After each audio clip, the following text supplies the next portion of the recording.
T20 world cup లో final war ఉత్కంఠ పెంచుతోంది. Title పోరులో టీమిండియా, సౌత్ ఆఫ్రికా తలపడబోతున్నాయి. ఈ సూపర్ ఫైనల్ కు బార్బడోస్ ఆతిథ్యం ఇస్తోంది. అయితే ఫైనల్ మ్యాచ్ కు వానగండం పొంచి ఉందనే చర్చ జరుగుతోంది. టోర్నీలో ఇప్పటి వరకు కొన్ని మ్యాచ్లకు వరుణుడు అంతరాయం కలిగించాడు.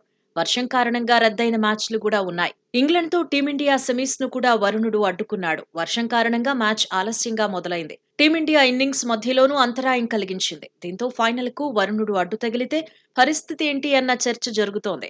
ఐసీసీ ప్లేయింగ్ కండిషన్స్ ప్రకారం ఫలితం తేలడానికి కనీసం 10 ఓవర్ల చొప్పునైనా మ్యాచ్ ఆడాల్సి ఉంటుంది.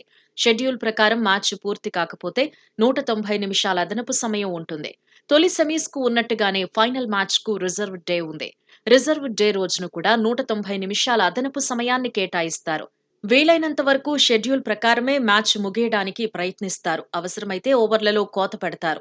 షెడ్యూల్ రోజున మ్యాచ్ సాధ్యం కాకపోతే తర్వాతి రోజున మ్యాచ్ ను నిర్వహిస్తారు.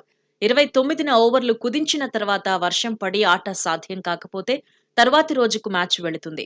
కుదించిన తర్వాత ఒక్క బాల్ కూడా పడకపోతే తర్వాతి రోజున పూర్తి ఓవర్లు ఆడాల్సి ఉంటుంది. అంటే 20 ఓవర్ల చొప్పున మ్యాచ్ నిర్వహిస్తారు. ఒకవేళ 29న కుదించిన ఓవర్ల ప్రకారం ఆట సాగితే వర్షం కారణంగా మ్యాచ్ ఎక్కడాగిందో తర్వాతి రోజున మళ్లీ అక్కడే మొదలవుతుంది.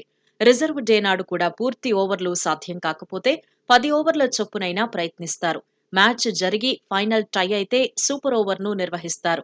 వర్షం కారణంగా మ్యాచ్ పూర్తిగా తుడిచిపెట్టుకుపోతే రెండు జట్లను సంయుక్త విజేతలుగా ప్రకటిస్తారు. అయితే అభిమానులు మాత్రం మ్యాచ్ సజావుగా సాగాలని కోరుకుంటున్నారు.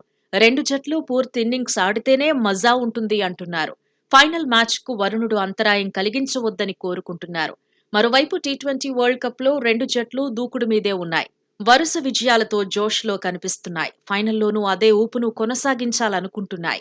సౌత్ ఆఫ్రికా తొలిసారి వరల్డ్ కప్ లో ఫైనల్ చేరింది. టీమిండియా మాత్రం 2014 తర్వాత ఇప్పుడే టైటిల్ పోరుకు సై అంటోంది. దీంతో ఫైనల్లో హోరాహోరీ ఖాయమనే అంచనాలు ఉన్నాయి.